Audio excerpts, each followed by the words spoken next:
Hey,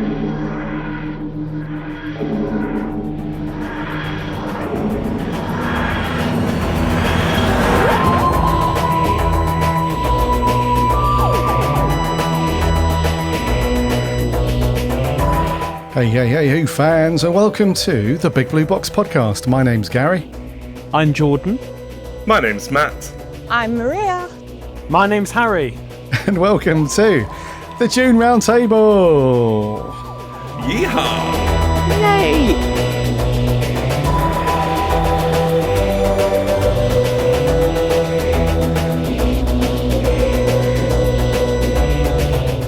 Thank you, everybody, for coming back and listening to another monthly bonus episode. This is, of course, the Roundtable. Thank you very much for hopping back in to listen to this lot and what they think of stuff to do with Doctor Who.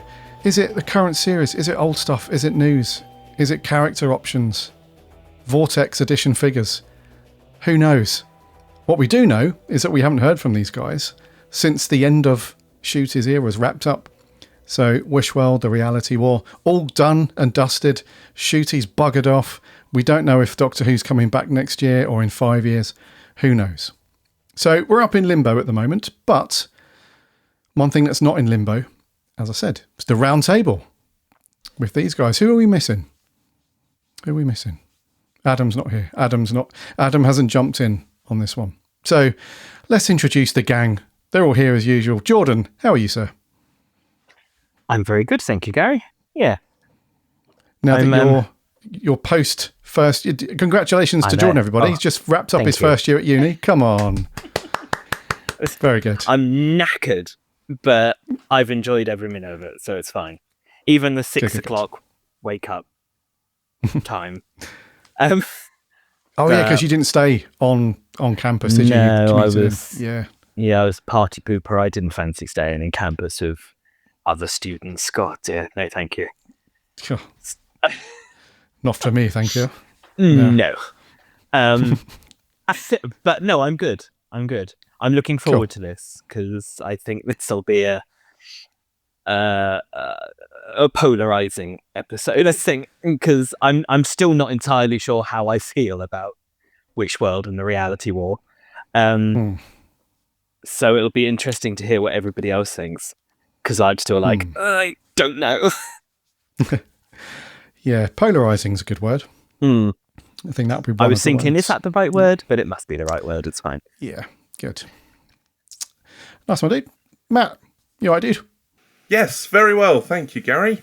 I just same as Jordan. I can't wait to hear what everybody thinks about the finale and the two-parter. I think it's going to be rather explosive, shall we say? But Doctor Who. Do you know what? I've been proper old in the last couple of weeks, and I haven't done hardly any Doctor Who. That's a lie, actually. I've listened to some Big Finish. I've done that, and what I've listened to has been very, very good. Some surprising. I don't normally gravitate towards the Fifth Doctor, but I have delved into the Hooklight part 1 and part 2, the recent adventures that they've released with Sarah Sutton, Janet Fielding, and Matthew Waterhouse, and they're if you haven't listened to them yet, go and do that. It's some of the best Big Finish that I've listened to for a while. It's real sort of knock your socks off brilliance, you know. But aside from that, I've just been doing boring adult stuff. You know, I've got a list of chores from the missus, and I've just been piling my way through them. But I think I'm going to have to make some sort of deal, as if I do them all, I get to buy some more Doctor Who stuff. Well, that's not a bad exchange. That's not bad. No. It's a give and take world. Yeah, I was going to say, there are worse. You could have bargained something and come out of that a lot worse. So, yeah. Nice. Okay. I mean, how's the Dalek coming along? The build. You know what? All this adult stuff that I've just lame adult stuff. I know. I've let myself down. I've let you guys down. I've let the Dalek down. I haven't managed to do any. Built mine. Yeah. Yeah, exactly. Oh, shame on you, Matt. I've been waiting for I more know. pictures. Come on, you've got I a whole know. thread in Discord all about it. Come on. I do. And listeners, there is some exciting developments with that. I am just working out how to do a top-down camera view, and then I'm going to do some sort of cool edits. Techno skills being, providing. I will do some cool stuff. So that's to come. Hopefully, I've got a few that I've already done that unfortunately is just going to be pictures, but after that, I'm hoping towards maybe next week, the week after, I'm hoping to have a few in the can, and I can put some really cool video edits on for you guys to have a look at. Interesting, Matt, that you've But currently, Okay. a big letdown, yeah. All right. That's okay. You're allowed one as you go through the process, mate. Just get on top of it. Get the camera angle sorted back on it, and then Yes, sir. it will be forgiven. Cool. Right, that's Matt and the Dalek build. That's come to a halt. Maria, how are you doing these days now that Doctor Who has wrapped up in fine fashion? How are you doing? How am I doing? Yeah, I'm good. I went back to Classic Who recently, and I actually watched Time in the Rani. It's never been one of my favourite stories, if I'm honest. But I thought, obviously, given what we've seen recently, I thought I'll go back and just kind of refresh myself on who the character is, kind of watch Mel in her younger days. It was good fun. I mean, it's not a bad script in some ways. I mean, it's very traditional kind of Doctor Who. Yeah, I still can't get over Sylvester McCoy kind of playing the spoons on Kate O'Mara's chest, but aside from that, it was fine. It was good. I mean, it was very colourful for the day. So they obviously went mad with the palette box. So can't. It was fine. It was fine. So I think that was the only Doctor Who thing that I've done recently. But yeah, it was fine. Nice. Yeah. Do you know what? I don't mind Time in the Rani. I don't mind that one. It's yeah. I don't think it's one of McCoy's best, but he's doing all right. Did you appreciate the blonde wig at the beginning? In the region. Oh, do you know what? You forget about these things sometimes when you haven't watched the story for such a long time. I mean, it is a terrible wig. I mean, I don't know where they got it from, but it definitely didn't fit him very well. I mean, they did the best that they could, I suppose, with given the fact that Colin wasn't going to come back and film his regeneration. Fair enough. He got kind of axed from the show, so I can understand that. I mean, it was a real shame that the way they did it, really, I suppose. I mean, could they have done it another way? Possibly, but I suppose at least they did the regeneration. It's not one of the greatest ones. I mean, my favourite has always been Peter Davison's regeneration as the Fifth Doctor. I think that's always been my favourite, and Tom Baker's Fourth Doctor has always been one that I've kind of really liked as well. So it's not my favourite regeneration, but I suppose at least he got a regeneration. So yeah, it was fine. It was fine. That's all I'm going to say. It's fine. It's Classic Who. You make allowances because yeah, they didn't have a lot of money, did they? So yeah, That's true. Yeah. I mean, they could have probably turned the lights down, to be honest, when they I suppose when they got into the TARDIS and the Rani says that, immortal line, leave the girl, it's the man I want. They could have maybe had the TARDIS in darkness, maybe. They could have turned all those lights down and maybe it would have been a bit more effective, but hey-ho. Yeah. It's back in the day, wasn't it? TV that was studio-based, just Just whack all the lights on Yeah. all the time. Just leave them. Yep. Yeah, don't think about the electricity bill. Just put all the lights on, Yeah. Do you know what? I've not watched any, thinking about it, now that you've said that, I've not watched any stories, any regeneration stories in a while.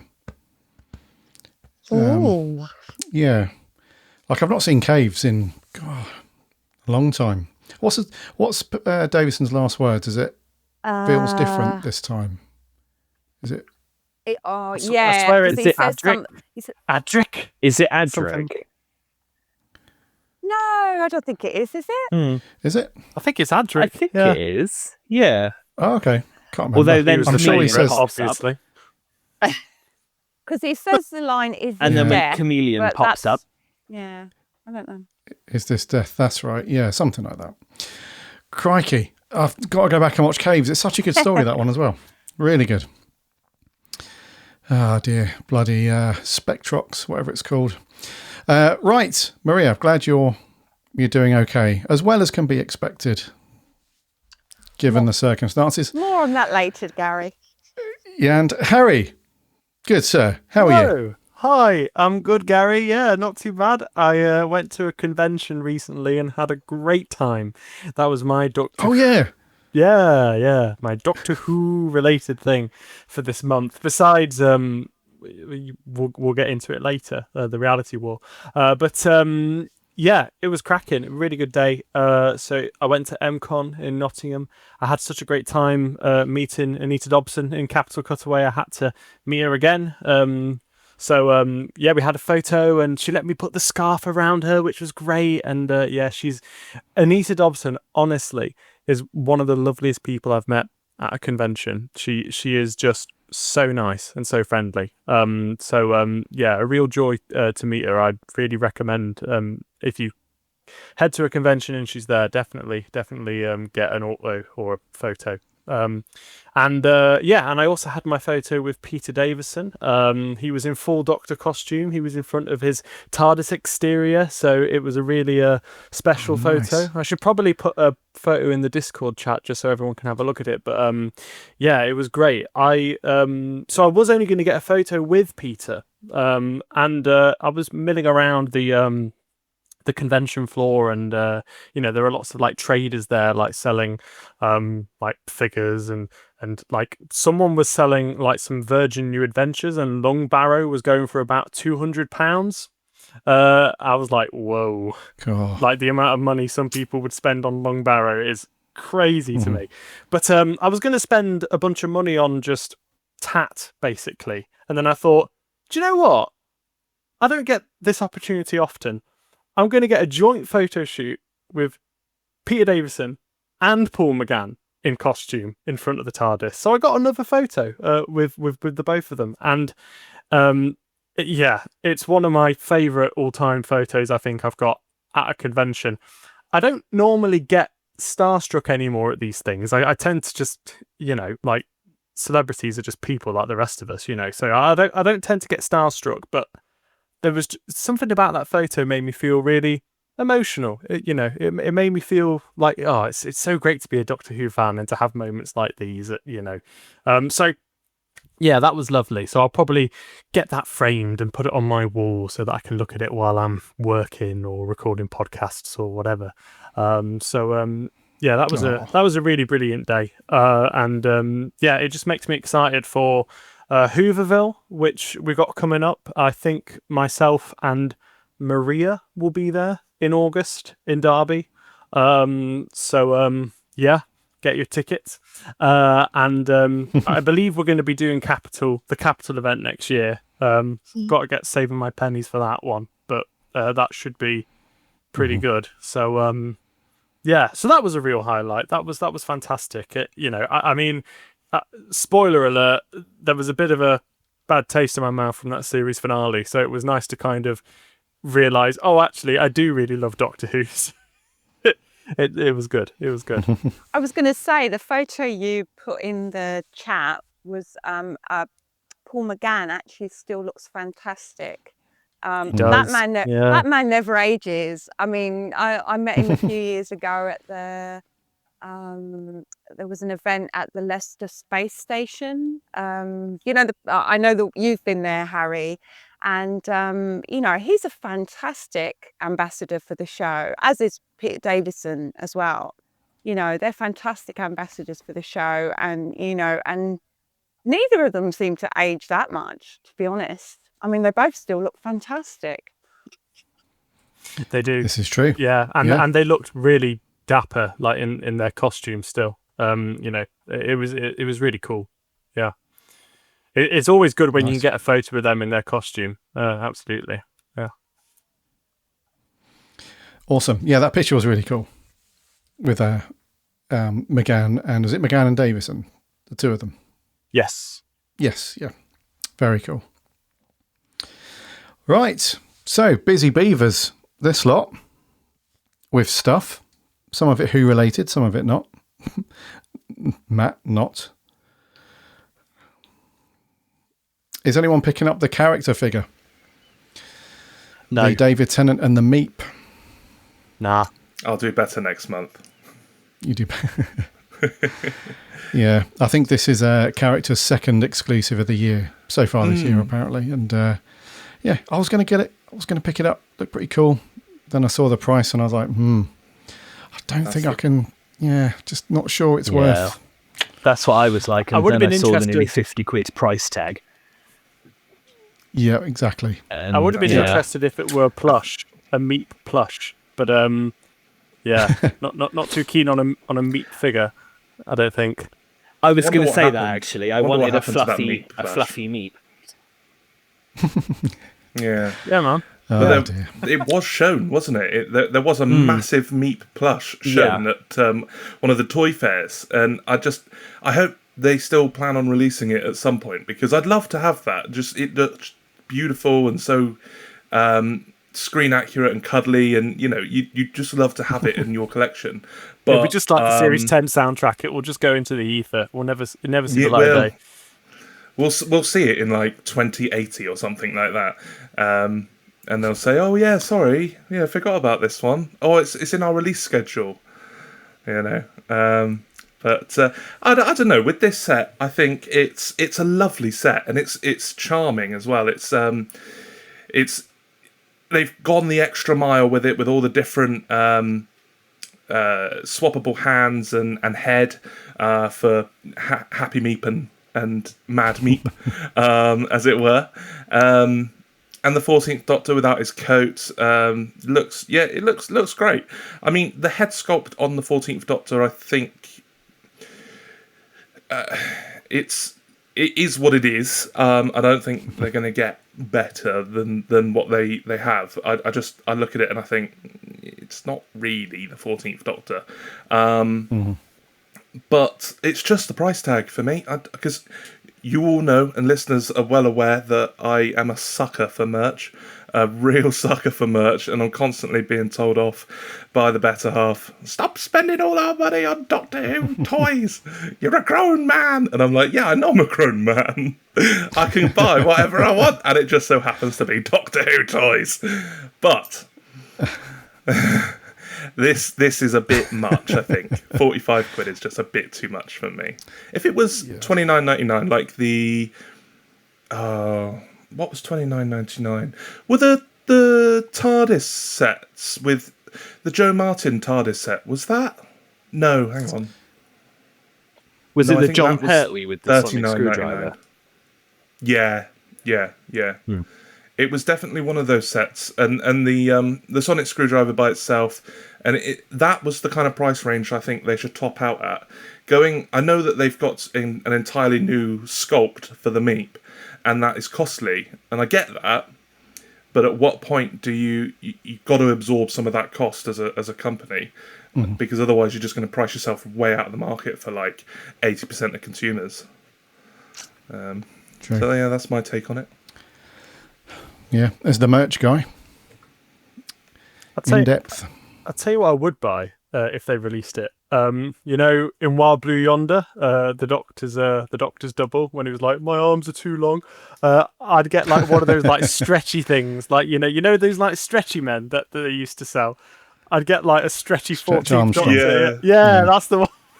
I'd get one of Stretch them. Armstrong. And then when you stretch it out too far, there's a little voice box inside of it that goes, "My arms are too long." That'd be great. Oh, Harry, you've missed your calling, I think, mate. Yeah, Toy design. character Yeah. should hire me. I'm full of ideas. I'll give you Well- all one of my ideas. Well, the CEO of Character does listen, Of course. along with every other person who's ever been involved with Doctor Who listens. So, yeah, give Harry a nudge. He's got it all sorted out. So, alrighty, let's get on to the subjects that we're all here for. These guys are here for it. The listeners are here for it. We need to dive into the end of season 2, the end of Shooty's run, where he's been unceremoniously picked up by his collar and thrown out into the cosmic corridor or the cosmic alleyway where there's a dumpster on fire and other Who actors just knocking around. And so you would have heard mine and Adam's thoughts on this on our episode last week. And I think on that episode, we either mentioned it on the episode or before or after we recorded. Something along the lines of, the writing team are going to have a field day, because I personally know of at least 2 of them who are not feeling it, should we say? But it's a surprise for the other 2. So I'm literally up in the air as to what you think. So let's start off with, because as hard as it might be for a couple of you, I do want to try and inject some kind of positive outlook on it in some way. Of if there's things that you guys didn't like or didn't enjoy, I'd love to sort of counterbalance it somewhat with things that you did enjoy. There must have been at least one thing that you didn't mind, you didn't enjoy. Sorry, that you enjoyed from it. So let's start off with the bad stuff first, though, and we'll circle back and come back to the positive stuff. So we all know there's negative thoughts. So who wants to jump in first with their thoughts on it? You can give us your thoughts on the 2-parter. You can give us your thoughts on just a reality war, a combination of both, and your feeling on Shooty's last bit of Doctor Who. So who wants to jump in? Who's going to jump in? We all went to the cinema, didn't we? We all went to the cinema to see it. I think we all did, didn't we? I didn't. You guys did. Gary. Yeah. Gary. I think you were the only one. Sensibly didn't. Yeah. Yeah. I mean, to be honest, I didn't begrudge going to the cinema to watch it, because I thought, okay, it's the finale. I knew I probably wouldn't like it, but I thought I'll go anyway. I'll put myself through watching oh my God, what was the name of the first episode? What was it called? World. Wish World. Mhm. Yeah, sorry, it's that bad.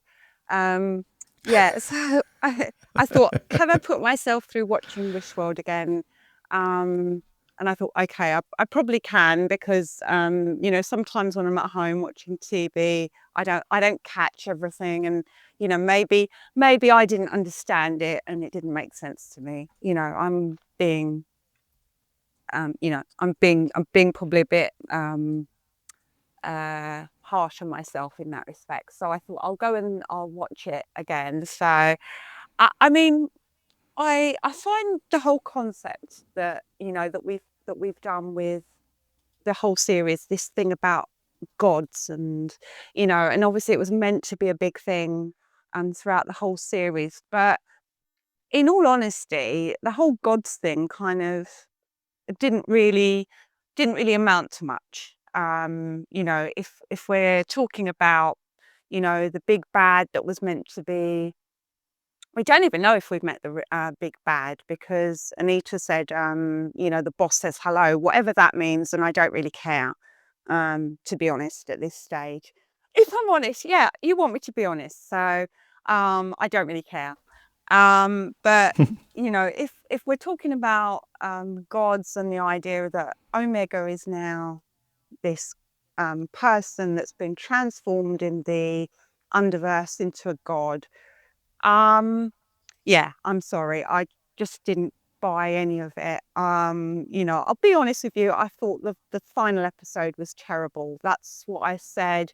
I think you all knew my reaction. I think we all reacted immediately after we'd seen it at the cinema, and it was like, what was that? You know, what has just happened? You know, I don't think the episode went where I would have expected it to go. I don't think any of the characters in it were served particularly well. I mean, we had, you know, Belinda, who was our companion for this series, that started out really strong. You know, but after Lux just seemed to kind of diminish. You know, there's something about her becoming a mother that I kind of, you know, I just find it wasn't really very well signposted. It wasn't seeded in the series. There was nothing in her character that we met that said she wanted to be a mother. So this emphasis of the episode where, you know, there's this emotional heft that, you know, the whole story becomes about the existence of Poppy. You know, I just didn't buy it at all. I just thought it was the most over sentimentalized story. I didn't feel any of that kind of emotional pull that I was meant to feel about it. You know, I thought the whole story was we were going to meet Omega. You know, that was the whole thing of the Rani appearing and saying, you know, this is the big bad. I think the problem was that Omega didn't appear in the episode. He should have really appeared in the cliffhanger, probably between the episodes, and then something should have been done with him further. But he didn't. He kind of appeared for about 3 minutes and then he was kind of dispatched. And there's all this thing about the Doctor kind of blasting him back with the Vindicator, you know, and doing something that felt a bit kind of, do you remember those Rambo films that they used to have in the 80s where Rambo had his gun and off he, you know, and he'd just shoot everyone, and it was kind of, and it was kind of a bit like that. It was kind of so strange. I mean, you know, they locked Belinda in a box for, you know, the zero box or zero room, whatever it was, for most of the episode. She was kind of locked away with Poppy. So nothing really happened with her. So all of that I'd say the last half an hour of it, bar the regeneration, I suppose, was all about Poppy and, you know, and that story. And I just didn't feel anything with it. You know, it wasn't what we were sold in some respects. And I don't think any of the characters were kind of used really well. I mean, we had Mel returning. You know, she didn't do very much. She had a few words with the Rani. I was saying to a friend, I really would have loved it if they'd had a cat fight. You know, that would have livened up the episode. You know, if the Rani and Mel had gone at it, you know, it would have at least made it a bit more exciting. But you've got everyone in unit. You've got Kate, you've got Shirley, you've got Mel, you've got Rose, who never does really very much. You've got the Vlinks, and they're all just there. You know, there's nothing happening with the characters. It's all kind of, the incidental music is coming in really loud and kind of trying to tell me how I'm meant to feel about the episode, but I'm not feeling anything with it. I really, really didn't enjoy this episode at all. I mean, there's so much I could say about it. The idea of the Belinda and the Doctor having a baby together was just icky. It just, the thought of it makes me feel, it just gives me the ick. You know, Anita, pregnant woman, she's there for 20 minutes holding a door open. You know, she was one of the most interesting characters that we had, that was in the Christmas special. And she comes back and she's basically holding a door for 20 minutes. We've got Kate, who at one point, it really made me laugh. She had a ship's wheel, and she was navigating this ship's wheel as the building kind of moved around. And it was kind of like, it was just so ridiculous. I just had to laugh. You know, there was all these things going on. All the characters were kind of just so misused, I would say. You know, and Omega eating the Rani. I mean, that is unbelievable to me. I mean, the Rani is meant to be this character that's been seeded through the series. You know, obviously we've got Anita Dobson, and then you know, we've got her counterpart. I know her name's Archie. I can't remember her surname at the moment. The Rani's kind of eaten by Omega. I mean, that is just something unbelievable. I just really, really didn't enjoy this episode. It was just ridiculous. Sorry, there's so much I could say about it, but yeah, I really didn't enjoy it at all. I think I was a bit in shock actually by the end of it, to be honest, coming out the cinema. I really didn't enjoy it at all. And, you know, there's these awful jokes that they've got, you know, the two Ranis, apparently, you know, it was a play on the two Ronnies, you know, and Anita Dobson kind of says, well, that's good night from me, and off she disappears with the time ring. I don't know. I just really, really didn't like it. I think the only character that probably got a good that was good was probably Millie Gibson. I mean, she was the only one that I thought kind of brought some heart to that episode, because you know, she's such a good actress, you know, and there were some good points. I know you're kind of saying, you know, you'll circle back round to the good points. There were some good points in the episode, but not that many. You know, I kind of felt bombarded. There was all this kind of stuff coming at me, all these different things happening, but it just didn't make sense. It was just such a bad episode. Sorry, I'm going to let somebody else talk, because I was so angry. When I came out of the cinema, I was absolutely furious. I was beyond furious, really, if I'm honest. Yeah. And now, you know, I had a couple of weeks to think about it, but I'm still so angry about it. And you know, and I said to you guys, you know, I've kind of lost a lot of respect for Russell T Davies. I mean, how can you deliver an episode as bad as that, you know, and call it a finale? I mean, I know there was things going on behind the scenes, but even so, it's a mess. It's a mess of an episode. Okay. Yeah, we kind of guessed that you were not happy via the WhatsApp group chat after the cinema. Yeah, not good. And as Harry said, you festered on it a little bit. It's not improved. It's not gone up in your estimation after a couple of weeks. It's just you're still okay. No worries. Does anybody, the rest of you, do you share Maria's view on this, or has anyone got a slightly different take? Yeah. Do you know what? With this 2-part final or finale, I'm really 50-50 with it, because on some parts it worked for me really well. And you know what, I left the cinema, I think part and parcel was being in the cinema, and I love seeing Doctor Who in the cinema. I don't know anybody who doesn't. If they're a Doctor Who fan, Doctor Who in the cinema is peak. That is where you want to be. You know, the amount of Peter Davison Fifth Doctor costumes I walked past, and an amazing 14th Doctor cosplay that I actually stopped the gentleman and said, you know, brilliant, absolutely brilliant. And you know, we had a little chat about Doctor Who and what he thought of the episode, and it was kind of much like Maria's, to be honest. But yeah, the episode itself, yeah, just really 50-50. I parts of it I loved, but it was overshadowed by some of the just lunatic ideas of, well, Omega, for a start. You know, you just disrespected just such a amazing villain that, and such a, like, one of the most important Time Lords, or is he actually a Time Lord, or is he sacrificed himself so they could become Time Lords, wasn't it? I think he's considered like the first Time Lord. Yeah. Mm-hmm. So, you know, he's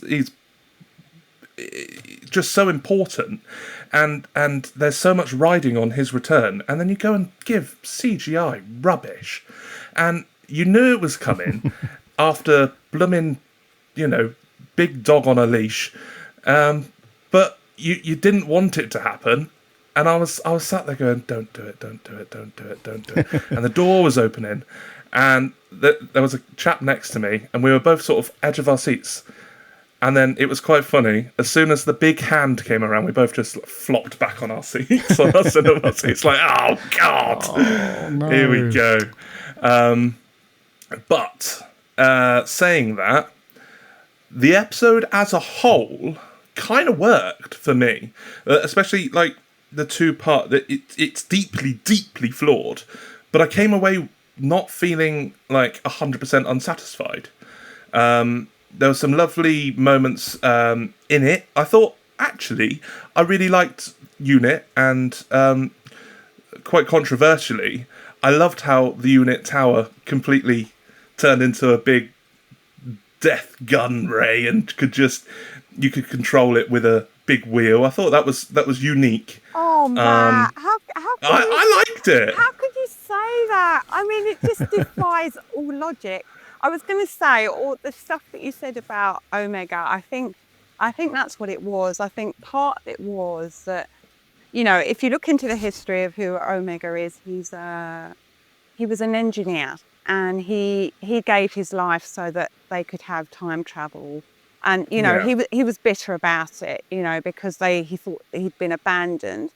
But there was never at any stage where he was shown as this, like, as you said, a CGI gigantic monster. I think if they'd gone a different route and maybe had somebody playing him, so there was an actor that was playing Omega, it probably would have come across a little bit better. But it feels like they are lacking some creativity in that respect, in that they kind of went, like they did with the Sutek character last season. Yeah. You know, they went the CGI route, and it was a ridiculous monster. You know, it wasn't meant to be Omega, I think it was just meant to be a scary monster.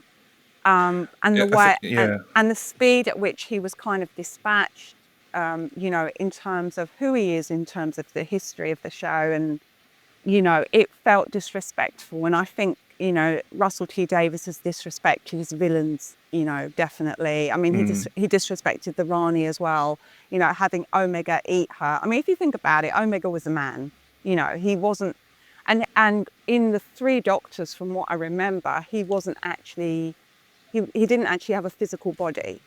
So how he became a CGI monster, I don't know. But he did.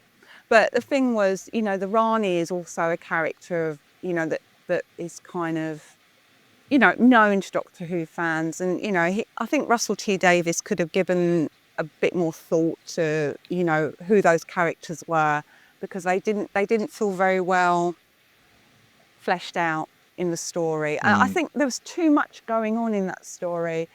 You know, I like the idea of the kind of Stepford Wives world, you know, that Conrad created, and that could have actually been something that was through the whole series. That could have actually been over 3 or 4 episodes, but they've kind of crammed everything, including the kitchen sink, in this finale. There's just too many characters, you know, and they're having to kind of get rid of them, you know, getting rid of the Rani, tick, getting rid of Omega, tick, you know, and that's what it felt like for me watching it. I'm glad you enjoyed bits of it. I'm glad you did, though.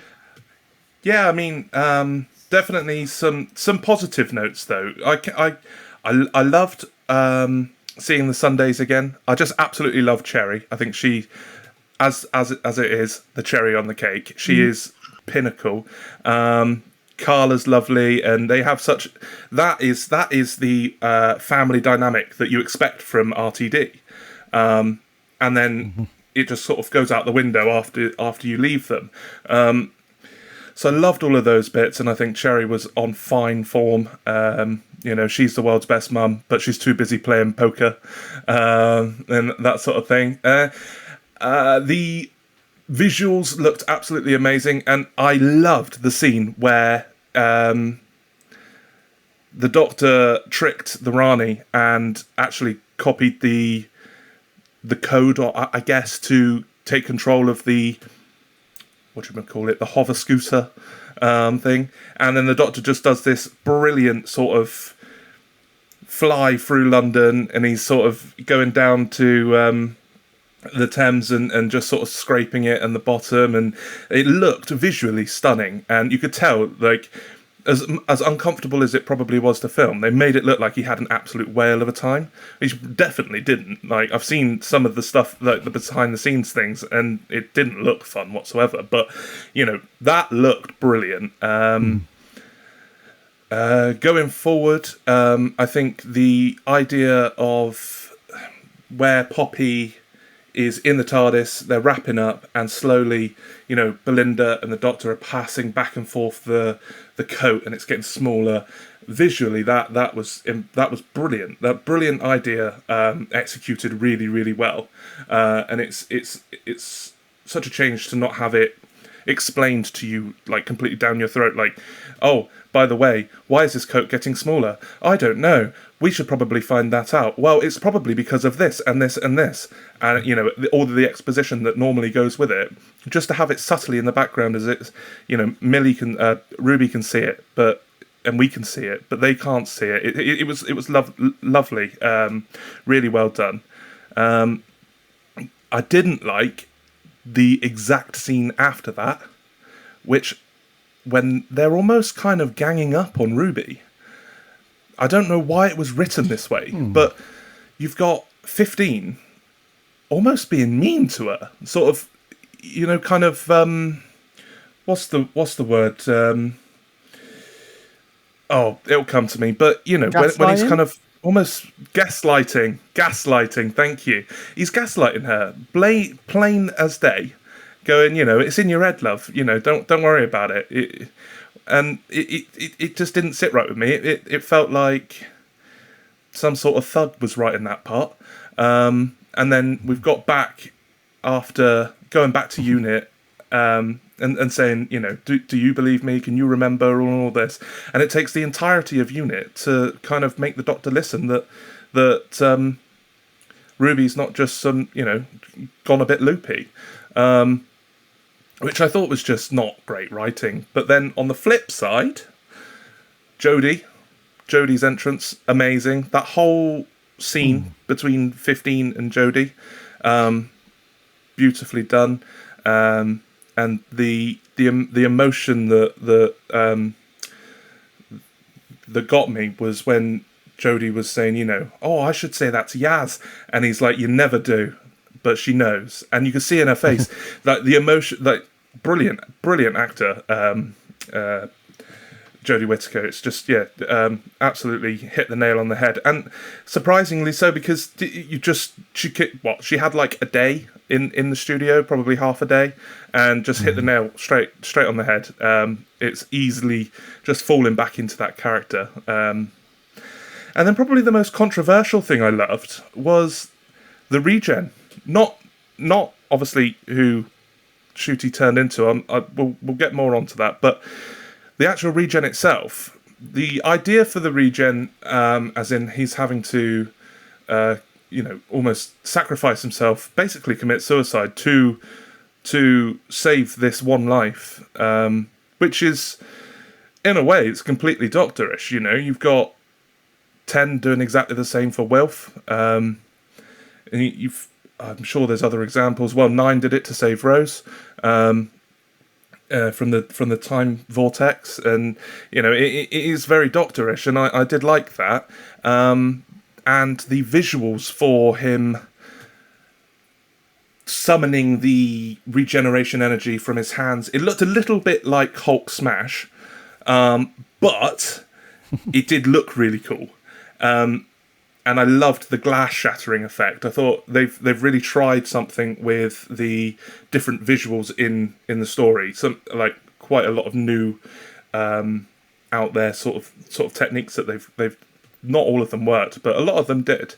And then the actual regen itself, looking a bit like I kind of likened it to the Rachnos ship when it all kind of went off in a big star, like a big Ragnar ship. But I thought it's probably, to me, the best it's ever looked, the regen, with it all sort of flowing out everywhere. It didn't help with the Ncuti fading away and then CGIing Billy in. It didn't look very good from there, but pre that, when it's, full regeneration mode, it's going out everywhere, I thought that looks the best it's ever looked. So yeah, I took away a lot of good stuff from this two-parter. Wish World looked brilliant. It was a bit confusing, and it was very sort of WandaVision, but people give and take from shows all the time. It's creative license. If they called it Doctor Vision or something, or Dr. Belinda Vision, then maybe it's a step too far. But I enjoyed that. There are loads of good points, but just some bad points in there as well. Some clangers. Yeah. Yeah. No, I'll read you, Matt. Yeah, respect for that. Yeah, so there's actually quite a bit that you liked in that one. Cool. Okay. Right. Where's Jordan? Jordan's left us. He's probably gone to get some gin. Harry, your thoughts, please. What did you what did you think, and then did you take away anything good from this? The reality war. The reality war. More like the rubbish war. That's what I'd call it. Oh no! Look, Maria's clapping. Okay, so was it without merit? Absolutely not. Matt, you listed some of the positive things just then. Seeing Jodie again was wonderful. I think Ncuti really felt like the Doctor in those final moments where he sacrifices himself to save one life, kind of thing. Very Doctor-y. Love it. The Wish World concept to begin with was really intriguing. Lots of little nuggets of goodness for sure. I think overall, I didn't find it offensively bad. I actually found it laughably bad in a lot of places. Some of my highlights, the Rani's line about drowning in a universe of breast milk, Kate Stewart's line about thinking that we're all the Doctor's children or some crazy rubbish. Agree with you, Harry, on that line. That line was terrible. It was terrible. It was when she said that, I was like, what? That makes no sense at all. And Omega what the hell? Like, for real. Like, I just cannot get over the fact that, they had this character and they decided to not bring back Omega and just bring back a giant snake with arms that goes, I am the god of time, with time lords to feast upon, blah, blah, blah, blah, blah. It was absolutely stupid. And, just the kind of, the Doctor and Belinda being horrible to Ruby, that was just, it reminded me of that bit in Joy to the World where the Doctor was being really mean to Joy. Again, like, weirdly enjoying it, like that. At least that's what I took from it. I don't know. It was so strange. Strange acting and strange writing, I thought, in that particular part. And that leads into like the reshoots and all that kind of stuff.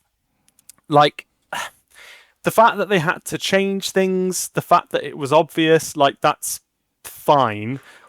The thing that because stuff happens, but what I didn't like was the fact that they lied about it, and actually there was kind of an air of, I might be reading too much into this, but it felt a little bit condescending, like watching Doctor Who Unleashed and hearing Ncuti go, oh yeah, it was always the plan to do 2 seasons. It's like, no, we all know it wasn't. And like, you don't have to say, oh yeah, like, we were uber confident that we were going to get renewed and we didn't, so like Ncuti decided to leave because of that. You don't have to say that, but at least like give us a little bit of credit, like be honest and say, oh yeah, the plan changed. Originally it was going to be Ruby for the whole 2 seasons, because let's be honest, like, it would have made far more sense for Ruby to have been Poppy's mother and it be all like full circle because of space babies. I feel so sorry for Belinda, and I feel sorry for Vera de Sethu, because that character had so much potential in the first couple of episodes. I said on the last roundtable, I loved how Belinda just took no crap, and I really liked that, she kind of kept the Doctor on her toes in that way, on his toes in that way, rather. Well, her now, I suppose. But the character did a whole 180, and this whole motivation came out of nowhere for her to, want to be a mother, and there's nothing necessarily wrong with that. But it just felt like, I don't know, it just came out of nowhere. It didn't feel earned. And that was really unsatisfying. Can we discuss Billy Piper now, or are we going to get onto that? Of course. Yeah. No, you go for it, mate. Before you mention Billy, can I mention a couple of bits of dialogue from Mel that I really disliked? There was one bit where she said she's coming to unit and she says, "I've been a housewife." And then there was another bit of dialogue where she said to the Rani, she says, "We meet again," like she's some Bond villain. So there was all these little kind of bits of dialogue that just kind of made me laugh. Like you were saying, it was laughfully bad, Harry. I kind of felt that as well. It's kind of like I was in the cinema and I'm kind of thinking, I can't believe what I'm watching. And what was interesting when I was in the cinema was, I think there was only about 25 people. There was only a couple of kids in there, and I was really hoping that it would be, obviously attracting a younger generation, but I don't know. That's mad. Mine was fully booked. Anyway, sorry, go back to Billy. That's cool. So Billy Piper. I mean, I sort of read rumours that she was going to be back. I didn't think they'd actually do it. The fact that they have, I mean, I suppose they want us to be excited about this. I was just kind of, at first, I went absolutely mental. I mean, in the group chat, I said some things which I can't repeat here, and I was like, "This is just insane! Like, why would they do this?" Now the dust has settled a bit, and I'm kind of like, you know what? I'm really not bothered. I'm not bothered. Like, she might be Bad Wolf the moment, she might be Rose Tyler. I'm not bothered. I don't care. I just want them to kind of wrap that up, and then get on to the next Doctor, have someone new, and do something exciting, because I just think it's gimmicky and I don't particularly like it. Will I watch it anyway? Obviously I will, but I'm in a place now where I don't really care, and I don't mind Doctor Who being laughably bad. I don't mind watching it and having a good time because it's a bit rubbish. And I still enjoy it more than most other shows on the TV. So it's not doom and gloom in that sense, but I would rather it just be good again. And I think, Garry, in the main episode, you hit the nail on the head by saying that Doctor Who just needs to find out what it is and stick to it. Pick a lane and follow that lane, and just pick a tone, pick an audience, and just really grow in that space. Don't try to be a bit of everything and be all bells and whistles. I think it needs a new showrunner, but I don't think Russell's going to go anytime soon. But I'll still go to the cinema screenings. I'll still watch it. I'll still laugh about, stupid lines about everyone being the Doctor's children or whatever. It's not all doom and gloom, but it's in a bit of a weird place right now, I think. Yes, I would say, it's not, it's a really difficult one, because I think there's a whole bag of subjectivity to carry around with this stuff. I think there are, if you look at the social media side of things, and Twitter and Facebook and stuff, and Blue Sky, all of those, there was loads of people that absolutely loved it. They're absolutely gutted that Shooty's left. They really didn't want him to go, and there's plenty of people that are quite upset that he's gone, and they really loved the reality war. They absolutely loved it, and they can't wait for... So we have to bear that in mind, that our opinion is that it wasn't great, didn't really stick the landing, and wasn't cool. And our solution is we just need a new showrunner. And for me personally, I agree with you. I think we absolutely do need a new showrunner. But, there's probably listeners of this very podcast who are like, well, actually, guys, I loved it. I thought it was really cool. So, and more power to them, honestly. Of course. If you really enjoyed this, like, that's fantastic. And like, I mean, speaking just for this podcast, this is not a place where we condemn anyone for enjoying anything or not liking anything. Your opinion is your opinion. And, one thing that I wanted to add is that when I went to MCon, I was chatting to somebody in the photo queue for Anita Dobson, and we were talking about Doctor Who, obviously. And one of the things we got onto is that she was talking about she had like nieces or nephews who watched Doctor who were like 4 or 5 years old, and they absolutely loved Ncuti Gatwa as the Doctor, and they loved his era, and like they tuned in every single week. And I was like, oh wow, this is great, because like I didn't know, like, as a 20-something, if I were a kid watching it now, would I enjoy it? But hearing that kids still watch Doctor Who and still really enjoy it, that's really cool. Like, that warms my heart. So like there is still a place for it. There is still value in it. People still love it, and that's great. And so they're doing something right,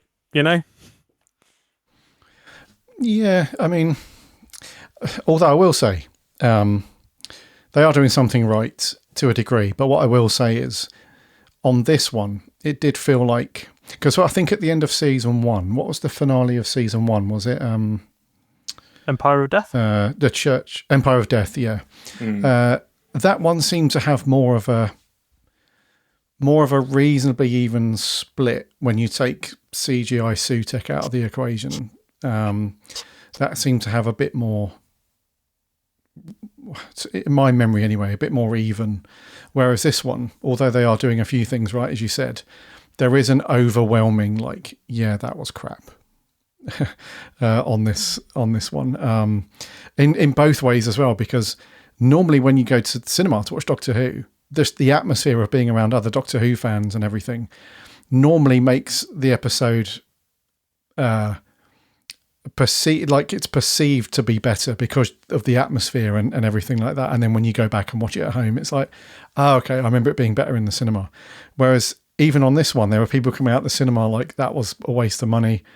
Why did I go and see Doctor Who? Like, Maria's absolutely livid about going to to watch it. It was very subdued in the cinema, to be honest. I mean, obviously, there were people, it was mature people that were there, people, I don't know, I'm not sure what the ages of people were there, but it was very subdued coming out of the cinema. Nobody was whooping, because Billie Piper appeared at the end. It was kind of like, oh, well, that's that, let's see what happens. It was kind of like that, really, because I had a chat with a couple of people.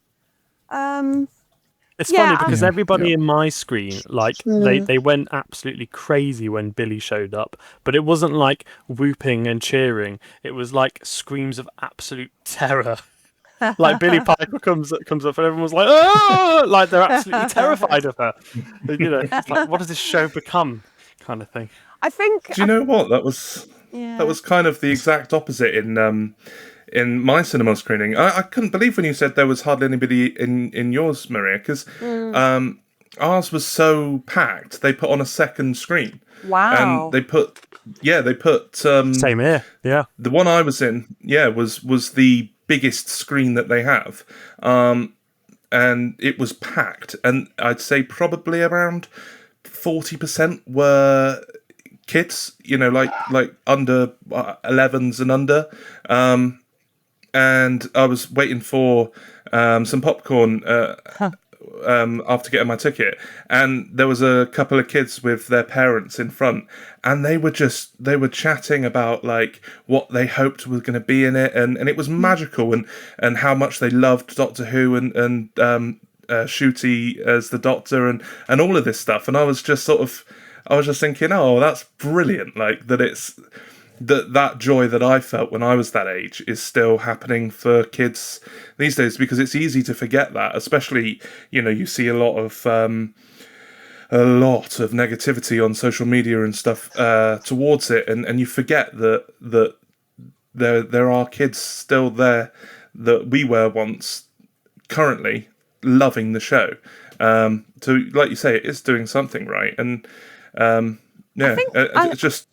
I think for me, though, I think the tone of the series has been a bit more cartoonish for this series. I think I kind of got that impression from watching the Robot Revolution. It feels like it was a bit Disney-fied. It was kind of maybe it was going for a younger demographic. It's obviously not maybe going for adults. Maybe it is going for those younger kids. I think it probably was. I think so.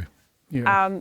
Because it's very, I don't know, it did feel very kind of slick in a lot of ways, and I mean, what like I've said before, I think I didn't like the gods theme that they kind of went down, really, because I don't think that kind of paid off in terms of the finale, because the gods thing didn't really amount to much. So it'd be interesting to see what happens going forward, because I'm assuming that the deal with Disney is done now, and and if they're looking for somebody new, it's hopefully will go in a different direction. I mean, it sounds like RTD is going to stay with it, and that worries me, to be honest, because I don't think he needs to be writing the stories. If he's going to be the showrunner, then that's a different type of role. But I think as a writer, I don't think all the ideas that he's tried have landed, really. Not for me anyway. They haven't landed. I really hope we do get a new creative team. If it does come back, it feels like it is on hiatus at the moment, obviously.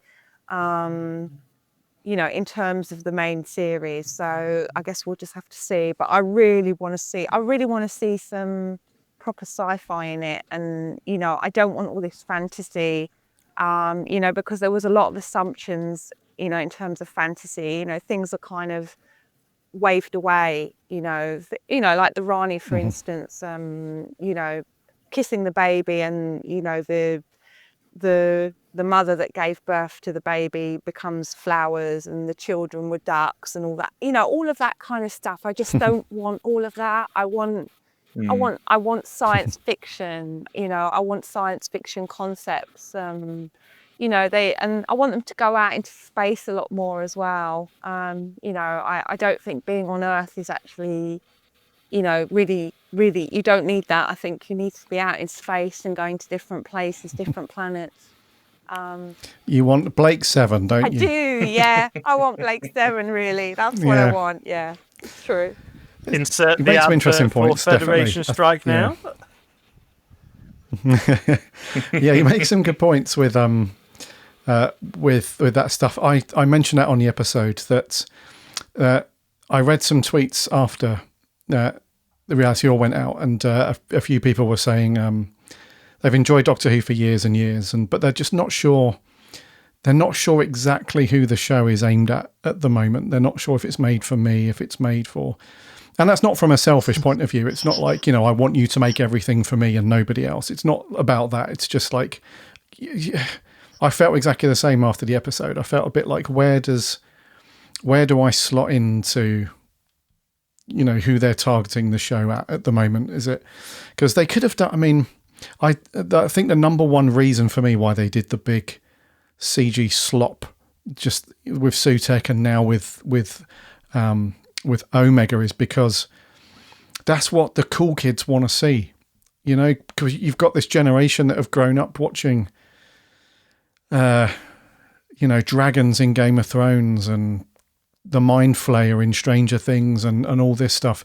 They don't want to see... You doctor. They don't want to see a guy in a robe, in a dressing gown, being Shakespearean, and they just, kids don't. That's not for them. It's not. That's not the thing, unfortunately. But Russell said to us when Shooty came in, he said it's going to go new places. It's going to be a joyride, and all he's done is he's kind of picked from the history of the show for his villains. I mean, go and create some new villains. Fine. If you want a great big CGI monster, don't call it Omega. Oh, and there was that thing with Omega and which way you kind of say it. I don't know. I'm getting confused now. But Yeah, it is Omega. I think. No, it is, isn't it? Omega. Omega. Omega. Omega. Yeah, Omega. Sorry. I think Omega. it's the Omega. It's definitely not Omega. That's No. that's for sure. No. I don't know what people's problem is. I mean, when Mothbag was in charge, Yeah. he created brand new Daleks. What's the problem? You had like the bright yellow one, the bright blue one, the red I one. loved the yellow We all one. All it hated takes is a bit of creative thought. We I all loved hated it. They were great. Just needed a bit of creative thought, that's all. That's all he had to do was bring back maybe Cybermen with like, you know, bright purple fizzing, glowing like Avengers style armour, and everyone would have been happy. If you think about You say see that the- though. Moffat created loads of monsters, though. He did create loads of new ones, you know, Yeah, he Weeping did, yeah. Angels, the Vashta Narada, the Silence. Oh, yes. You know, The he Ripple created, Flesh, you know, all Yeah. of those. Yeah, he created Yeah. so many. That's what we need. If you're going to have monsters, you know, create new ones. You don't need to pillage. I mean, I'm going to say that word, and I will say that word. You don't need to pillage the history of the show. Just leave it in the past. You know, if we're going to go forwards, then, you know, don't keep picking up Omega and Sutek. He didn't. and- I was really He didn't careful feel The the other way I need to problem make is- said something that out of then. bogies either. Yeah, the problem It's- we've got now is that they've now removed any kind of opportunity to give Omega a decent story in the future, because he's now obliterated. He's gone. That's Can it. I mention something that I thought I didn't remember earlier, but was really I thought was something that they shouldn't have done, which was they've made the Time Lords sterile, and that was the explanation for the bi-generation. Definitely. Oh, I'm sorry, I yeah. don't buy all of that. It's kind of, again, it's this kind of, you know, it because I don't know, that just irritated me so much. I mean, if again, it's kind of picking at that history and kind of, you know, giving it a new slant. And I was thinking in my head, well, when did they do this? Was it when before the Master, you know, destroyed Gallifrey? Was it during the Time War? You know, when did all of this happen? And, you know, suddenly they're sterile. That means they can't come back. You know, it's like he's, you know, it's like he purposely kind of, you know, trying to destroy some of that history. You know, don't pick at the history. Go forwards. Don't pick at the Time Lords. You know, I would have quite liked to see them come back, but, you know, he's obviously stopped that now through that. And I really hated that as an explanation for bi-generation. It's weak, pathetic. Sorry, it is. Do you know what? We're so picky as Who fans. You know, there's I remember when the 50th landed and everybody lost their mind because it was like, oh, why haven't you gone back into Doctor Who history and brought us all like the classic stuff? And there's no appearance by the classic Doctors or any classic companions. Why don't you go back into Who's history? There's so much there. And then fast forward to now, we're like, why are you doing that? Just look forward. Just keep moving forward. We're very, very picky. There has to be a balance.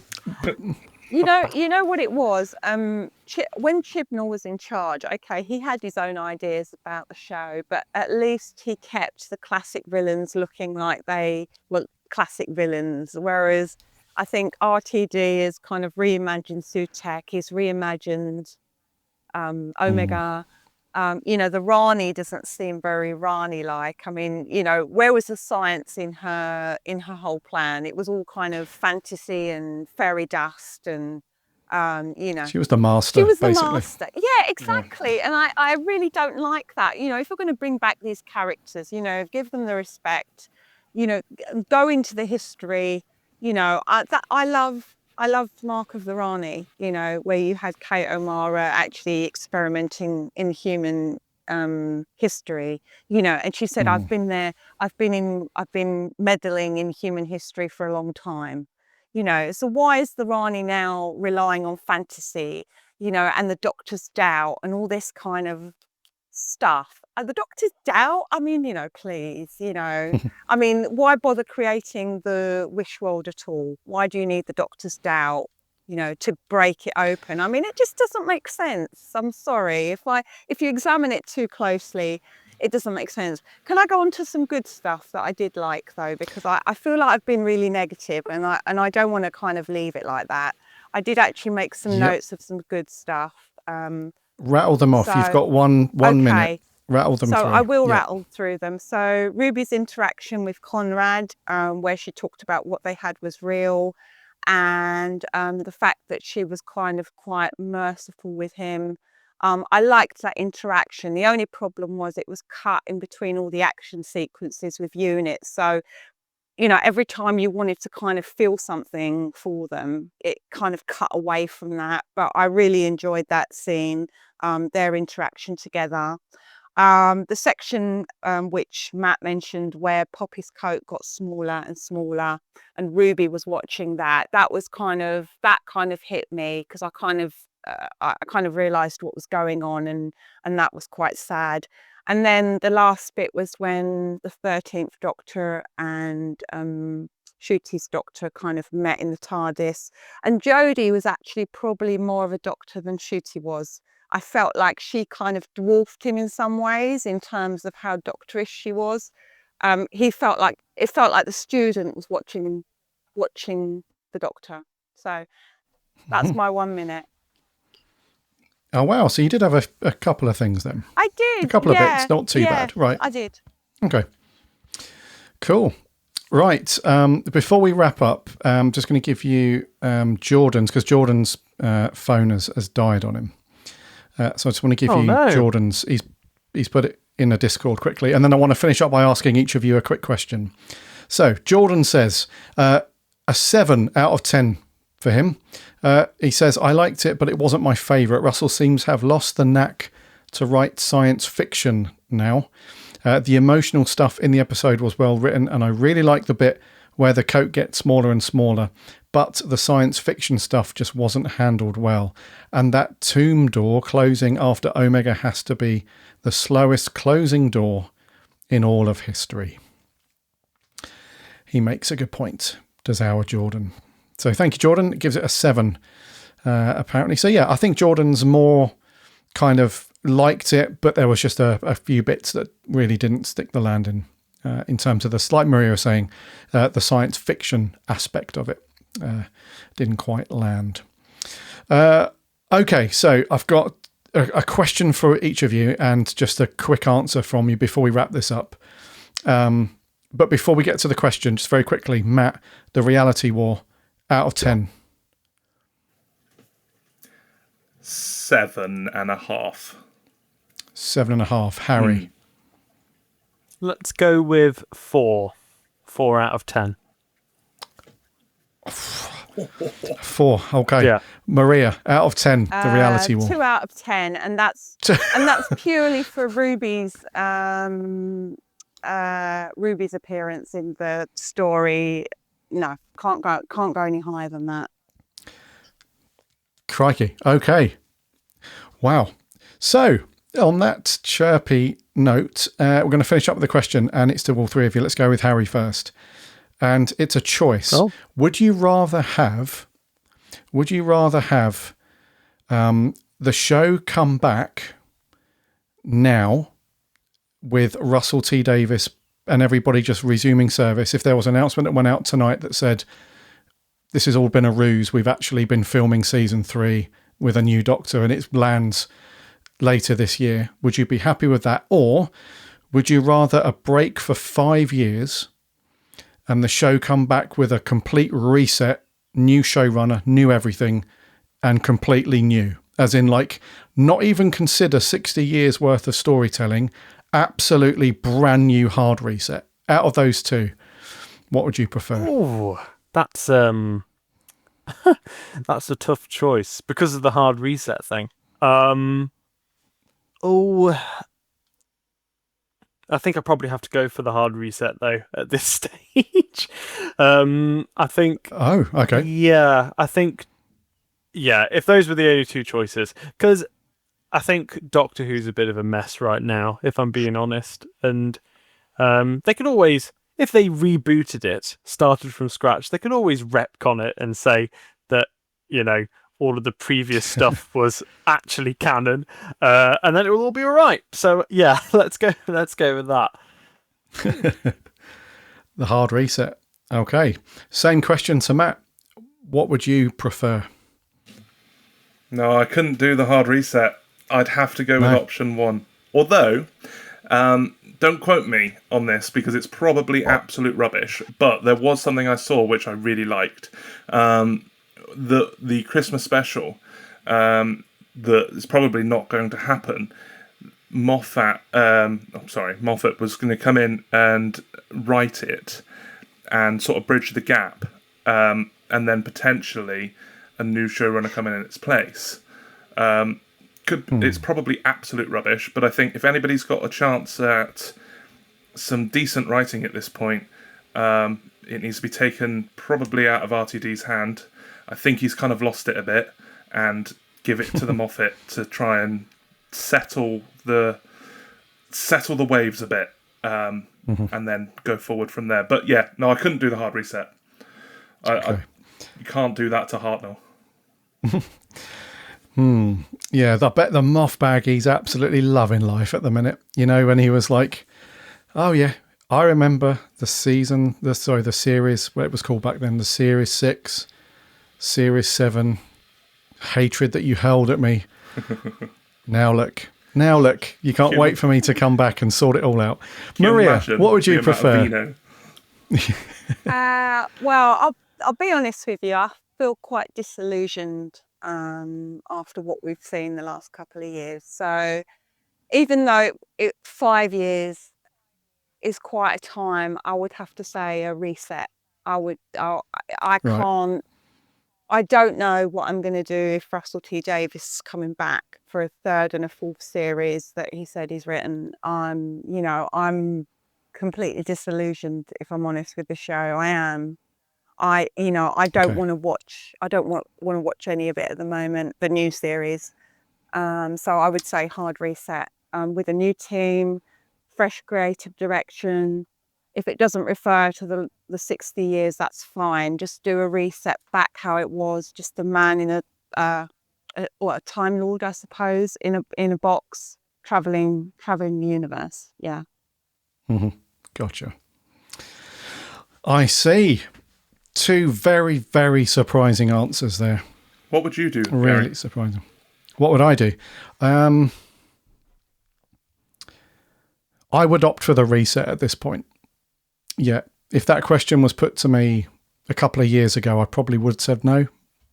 But yeah, I think the more that people like Chibnall and now RTD version 2 just mess with the whole deep lore of Time Lords and Gallifrey and Timeless Children, and we just seem to be like writing ourselves into bigger corners, and we don't realize how big of a corner we're in right now. It's like 10 miles away in the distance. There's like a little brick wall, it looks like, and it's just, don't worry, when we get that, we'll just hurdle over it.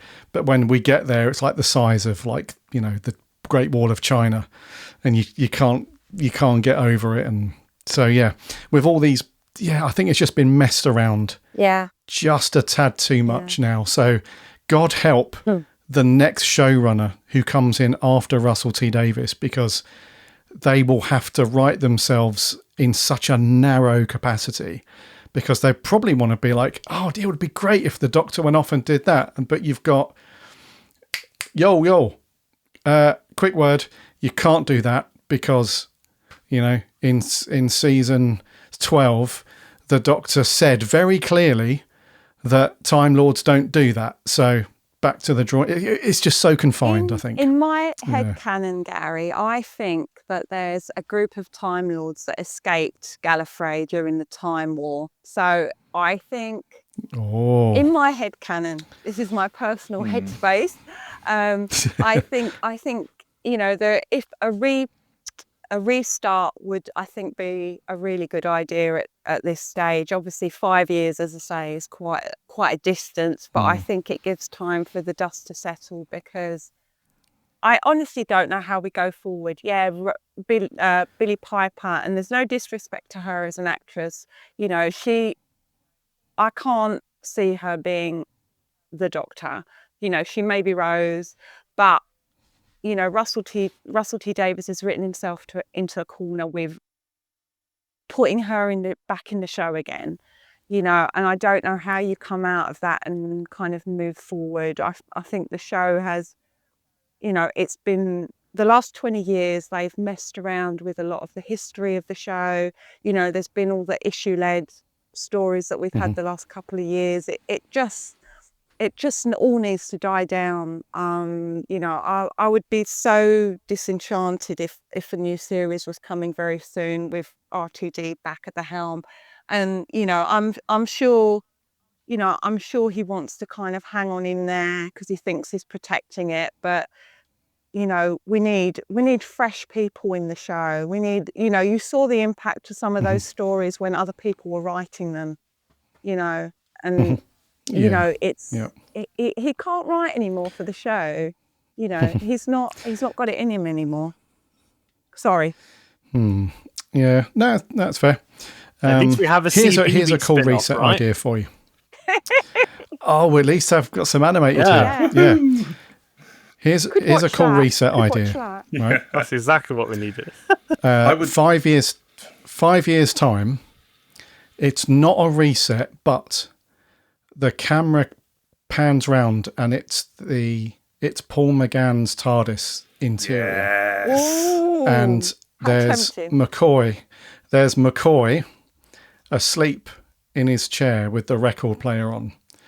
And everything that we've witnessed from the episode Rose up until now has been an elaborate dream in the Seventh Doctor's head. Are you doing And he's woken Dallas? up. And A Dallas, yeah. Dallas He's and he's woken up. literally he's going time. Yeah, and he's woken up and he's like, crikey, what a dream that was. I've dreamt of these new doctors. I've dreamt of all these things. And then, something happens to him and then we regen. And then McGann comes back and he's the next Doctor. And he finally gets a decent shot at his own TV series. So, yeah, everything was a dream, basically, Maybe- from 2005. Yeah, maybe, Do that. Maybe that's where 100% down. Maybe that's the way they should have gone with instead of the war between the land and the sea. Maybe they should have had a Paul McGann spin-off. I mean, you know, we know that there are classic Doctors out there somewhere, you know, and they interact, and you know, they could have done a 5-part series for him. I think he deserves it, to be honest. You know. Oh, there's no maybe about it. McGann deserves to be the 16th Doctor. Like, I wouldn't cast anybody else. He needs to be in it. Agreed. Like that would, if they want to sort viewing figures out, that's what they need to do. RTD, know you listen. Like, take away all the magic crap and just listen. Get Paul McGann back. Yeah, I mean, yeah, that's it. That's done. There you go. That's the Or Joe comeback, right? Martin. Wouldn't mind that either. Alrighty. Or Joe Martin. Yeah, I mean, Yeah. that would be cool as well. Because there's probably, because she predates Hartnell, right? There's probably an absolute ton of adventures that she's been on that would be interesting to see. Who knows? Who knows? Did they, just quickly, when you say pre-Hartnell, did they not confirm that she wasn't with the Doctor's faces before the regen? And it goes through from Hartnell to 14, but after 13 comes Fugitive. Oh, that's a whole can of worms. No, I think that was just for viewers' benefit in terms of like the Doctors coming through roughly in release order. I don't think that was a chronological Just another bit thing. of poor writing. Yeah. Alrighty. I think we're going to wrap there, dudes. Let's do it there for this very enlightening and interesting June roundtable. Woo!